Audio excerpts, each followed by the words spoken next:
Hello, my name is Nigel Thorne. I'm from Wales, and I have concerns about third-party organisations that will be influencing Welsh children's education. One such organisation is Brook Cymru, a Welsh offshoot of Brook, who describe themselves as sexual health and well-being experts. Brook have worked closely with Professor Emma Reynolds from Cardiff University, who is a huge advocate of queer theory, a praxis-driven philosophy that aims to undermine social norms. In January, Brook Cymru tweeted that they had started their partnership with Central South Consortium and are now training teachers in the local authority areas of Bridgend, Cardiff, Merthyr Tydfil, Rhondda Cynon Taf and Vale of Glamorgan. In February 2023, the Central South Consortium published a newsletter for teachers entitled Curriculum for Wales. The newsletter advertised drop-in sessions and also advertised professional learning events to be delivered by Brook Learn. Before exploring the type of training that Brook provide, it is worth recapping on queer theory and how it has influenced relationships and sexuality education in Wales. The word gender wasn't used to refer to humans at all until the start of the 20th century. It then came into use when the word sex became synonymous with sexual intercourse, as a polite synonym for sex. Partly it is claimed to stop men answering yes please to the question sex on official forms. Okay, name, Austin Danger Fowlers. Sex? Yes, please. In the 1950s, a new definition of the word was created, originating in the United States. This defined gender as the social expectations of the roles and behaviours of an individual based on their sex. As children, there is no limit to what we believe we can become. But as girls and boys, we are steered in different directions growing up. This happens because of what we call gender stereotypes, traditional ideas about what boys and girls can or should do. They may not always be obvious, but stereotypes are everywhere, and they start to follow us from our earliest days in the toy store, and continue to influence us when choosing subjects at school. In 1990, American academic Judith Butler published her seminal work, Gender Trouble, a work influenced by French post-structuralist philosophers, in particular the writings of Michel Foucault and Jacques Derrida. In her work, Butler postulates that within society there is a heterosexual matrix, a social expectation that boys will be masculine and sexually attracted to girls, and girls will be feminine and sexually attracted to boys. In order to break down this matrix, Butler proposes the dissemination of teaching that downplays the significance of biological sex and elevates the significance of a personal gender. Indeed, Butler claims that gender is performed, and a gender identity is created as a result of performing that gender. Her ideas have proven to be massively influential in academic circles. In an interview with American academic Derek Jensen, Susan Cox explained. So, Derek, you're certainly right in that there has been this massive coup in academia of queer theory, and we see it pretty much everywhere, especially in feminism today. So, queer theory basically problematizes what's called the binary opposition. For example, man versus woman. Queer theory argues that binary oppositions are inherently hierarchical, in that one term is privileged over the other as the primary, and the other term is merely its deviant or derivative. For example, man is primary and woman is merely the negation of man. For example, in psychoanalysis, women were theorized as being merely the lack of the penis. So queer theory argues that we need to deconstruct all of these social binary oppositions, for example, man versus woman, heterosexual versus homosexual, natural versus artificial, nature versus culture. And we do this through the strategy of queering. And queering is basically a strategy of conceptual and categorical border transgression, in which each category becomes essentially meaningless and not distinct from the other. For example, if we take man and redefine man as not being a male person, but whoever feels like a man, then we've queered that category and it is no longer distinct from woman. And this is seen as a progressive movement in getting rid of social oppression. Because queer theory views oppression as springing not from one class of people subordinating another and exploiting them for labor and resources for their material benefit, but oppression comes from this very act of labeling these groups in a binary fashion, which is seen as restrictive and oppressive, and people cannot express their authentic selves in this binary opposition. So when oppression is seen not as arising from these material relations of power, these class relations, but instead the labeling of these relations in a binary fashion, of putting people into these groups of categories, then it really drops power out of the equation. For example, Judith Butler, in her seminal text, Gender Trouble, which came out in 1990, at the beginning of the third wave of feminism and was hugely influential to the third wave, she argues that patriarchy is, she celebrates the fact that the term patriarchy has lost currency in recent feminist theory, and that we cannot identify males as a class as the oppressors of females, because this is too totalizing a gesture. And actually, this is not how it works, but oppression springs from these discursive structures of binary oppositions. And if we identify males as the oppressor class, that only works to strengthen the binary opposition. In 2014, Ruth Hunt from Cardiff took over the helm at Stonewall, the LGBT rights charity. Hunt had studied Judith Butler at university. She is not adverse to being less than transparent.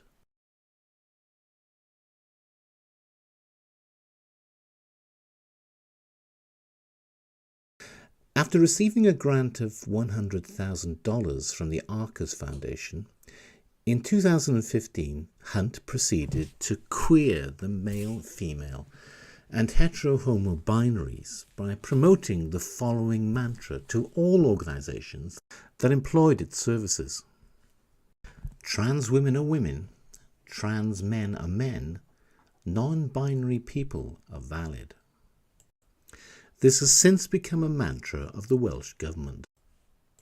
In 2006, Professor Emma Reynolds from Cardiff University, the person primarily responsible for the implementation of RSE teaching in Wales, had an article published in the British Journal of Sociology of Education. The article was titled, "They Won't Let Us Play Unless You're Going Out with One of Them. Girls, Boys and Butler's Heterosexual Matrix in the Primary Years." Professor Reynolds concludes her article with a mission statement. The heteronormativity of gender relations in the early years is certainly ripe for some gender trouble, and some of this work is well underway and radically disrupting a range of gender and sexual truths in what might be more fittingly described as the heteroformative years. In a book titled Girls, Boys and Junior Sexualities, Exploring Children's Gender and Sexual Relations in the Primary School, published in 2005, Professor Reynolds quotes academic Richard Johnson.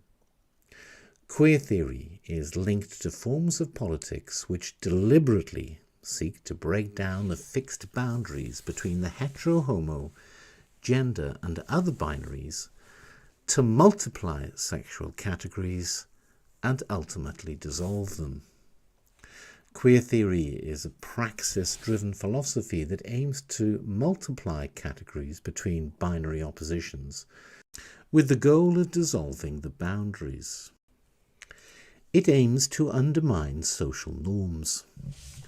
Queer theory may have remained a widely ignored hobby of gender studies scholars were it not for the rise of social media, where it has turbocharged an ideological belief that we all have a gender identity that is independent of our biological sex.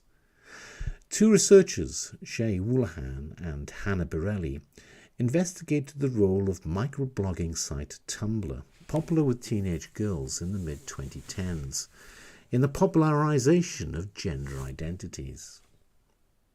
The most important theme on Tumblr during this era was disembodiment. You have to remember this as we start to go through all of these crazy gender and sexuality labels that came out of Tumblr during this era. Teenage girls are prone to disembodiment as they start to go through puberty and they experience things like sexualization and catcalling for the first time, and the body becomes a site of a lot of anxiety for teenage girls. The political ideology that they developed on Tumblr was therefore defined by a separation from the sex body and an intense amount of anxiety around sex and sexuality. So Tumblr identity politics emphasized emotional fragility, and any challenge to these micro-identities, no matter how honest or sincere, was met with outrage. This was also the time that trigger warnings and safe spaces became very popular in universities. You might remember phrases like check your privilege and do better. It all came out of this time. And now many people might be thinking that these ideas aren't new. They're from academia, particularly gender studies departments, and you'd be right. But these ideas were made real and concrete on Tumblr. Teenage girls are not particularly good at nuance or philosophy or anything else because they're kids. So the complex theories laid out in Butler became really crude and simplified. Performing a gender meant literally being that gender in every sense, regardless of biological sex, sexuality, perception, appearance, anything else. Butler's theories may have remained popular in postmodernist departments of universities, but the reason why gender identity ideology is so popular today and embedded in the third sector is because teenagers took their ideas and ran with them. Young queer theory activists have certainly had a massive influence on the Welsh Government. In the glossary of their LGBTQ+ action plan, published in February 2023, the word gender was given only one definition, that derived from queer theory. In her 2005 book, Reynolds writes, "Queering childhood involves not just the queering of sex, gender, and sexual binary oppositions such as male, masculinity, female, femininity, and heterosexual, homosexual, but also the generational binaries, adult-child, and sexual, asexual." In the RSE guidance on the Welsh Government website on designing your curriculum, the word sex is defined as attributed to a person on the basis of primary sex characteristics, genitalia, and reproductive functions, rather than being the distinction between male and female. The word gender is defined as often used to refer to whether someone identifies as female, male, or non-binary. A person cannot identify into a sex category. Sex is immutable. So it is a mandatory part of the RSE curriculum that schools seeks to undermine social norms using queer theory. Professor Reynolds has produced resources for schools to use to help with this task.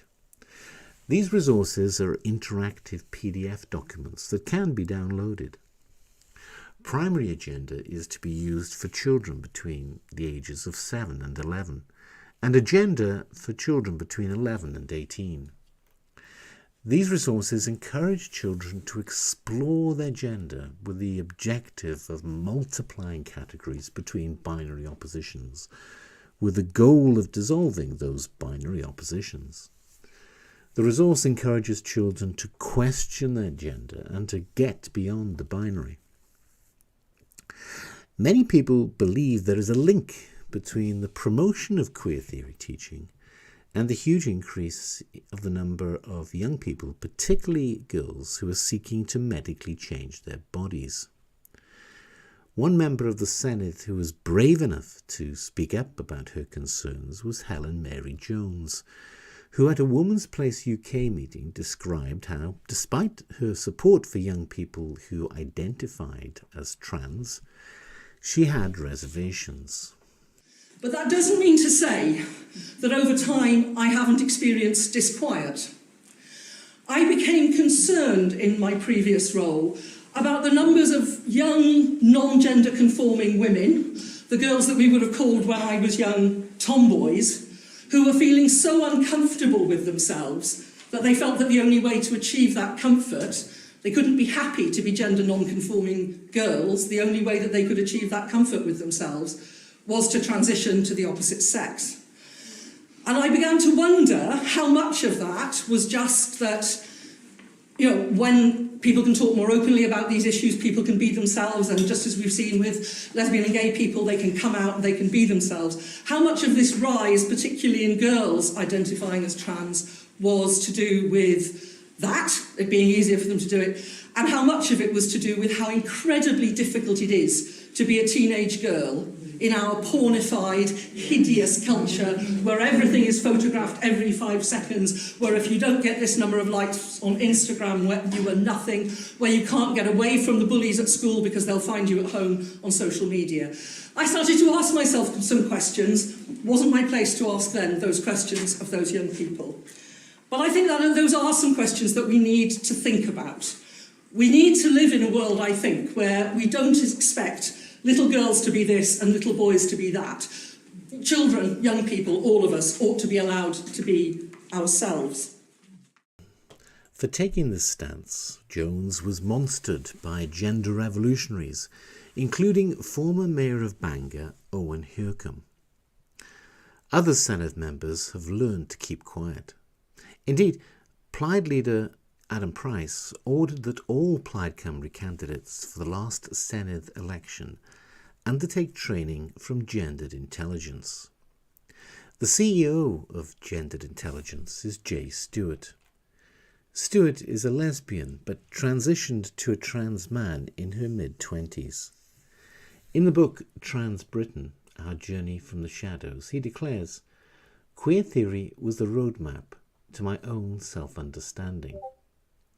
Stewart explains the factors that caused him to seek transition. I am a trans man, which means I was assigned female at birth, raised as a girl, and then later on in my mid-20s, I came to a kind of a realisation that I felt more masculine and that actually the word man was more applicable to me.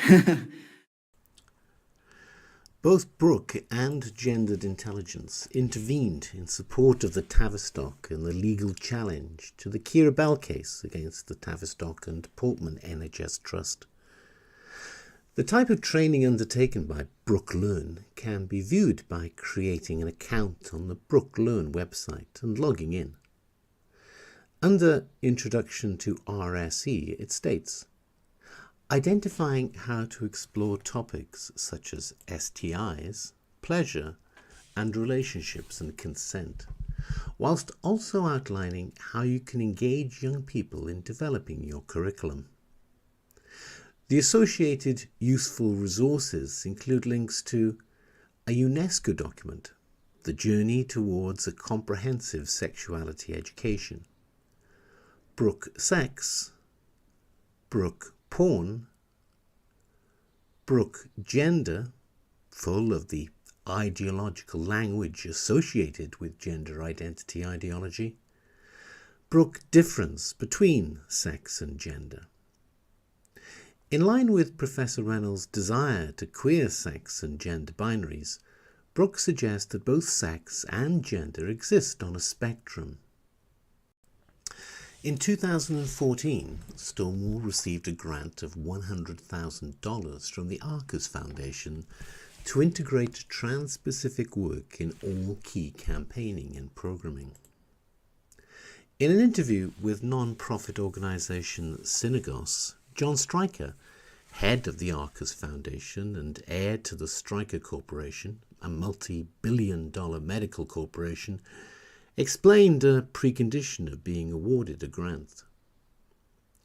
We also required that all grantees have a board-approved non-discrimination policy that includes sexual orientation and gender identity.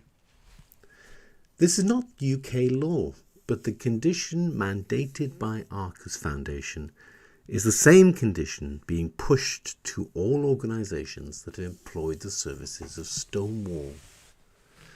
Stonewall state, going above and beyond the law, the most inclusive services consider gender identity to be a protected characteristic. An organisation's position on the Stonewall Workplace Equality Index or Diversity Champion Scheme is entirely dependent on how well it implements Stonewall guidance. In line with John Stryker's instruction, it is now Welsh Government HR policy that there should be no discrimination on the basis of gender identity.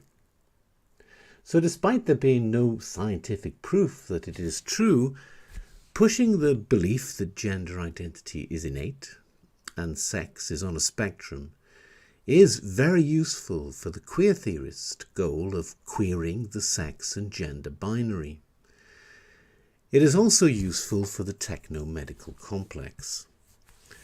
As investigative journalist Jennifer Billick writes, sex as a spectrum, or human sex deconstructed into parts, works very well for the techno-medical complex and the Stryker Corporation, which sells medical supplies and surgical devices. As a species, we are much more profitable in parts than whole. Billick continues, Arcus Foundation, with its base in America and a subsidiary in the UK, is used as a philanthropic facade for the profits of Stryker Medical and the techno-medical complex in general, of which, as already mentioned, the founder of the Arcus Foundation is the heir. John Stryker used the Arcus Foundation, the largest LGBT non-governmental organisation in the world, to send $500 million of Stryker Corporation money worldwide to support gender identity. The Welsh Government are pushing a dangerous ideology. Gender ideology teaching in schools has been criticised by Welsh mothers, supported by a grassroots organisation, Public Child Protection Wales, many religious groups and the Pope. Those parents who would prefer that their child were not taught that sex and gender are spectrums may wish to consider supporting Public Child Protection Wales. Links